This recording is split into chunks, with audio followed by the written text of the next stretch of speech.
When QLab can't play a cue properly, that cue is referred to as broken.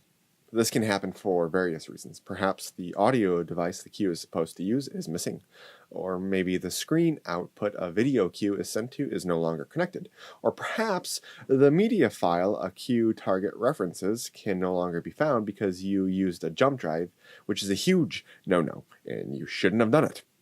There are a myriad of reasons why a cue might be broken. The question is, what do you do about it? Any broken cue will first show up in the warnings box.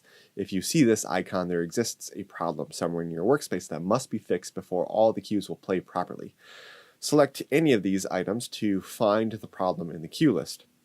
The warnings box will display and a description of the problem, or you can simply hover your mouse over the red X that identifies the broken cue. Here, for example, is a group cue with a red X. What's wrong with it? Well, it says that a cue inside the group is broken.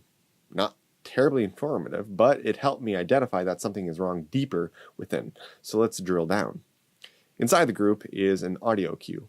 Hovering over this cue helps me identify that the file this cue references cannot be found. I recognize this audio file.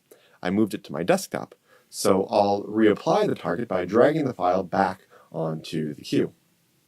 Following this cue is a fade cue. It tells me that it doesn't have a target. Well, that's because I forgot to tell the fade cue what I wanted it to fade. So I'll drag the audio cue to the fade cue. But hey, the red X is still there. Now it tells me that I have to actually choose something to fade. The cue should actually do something. Makes sense. So I'll adjust the volume to negative infinity, a fade out. Now we're good. Finally, this last cue in the list tells me that I need a license to activate the cue. You could purchase and install a license, or for the sake of demonstrations, you could activate demo mode, which will allow you to test out QLab's more advanced features. Want to try out yourself? Download the workspace below and identify and fix all the problems with the broken cues.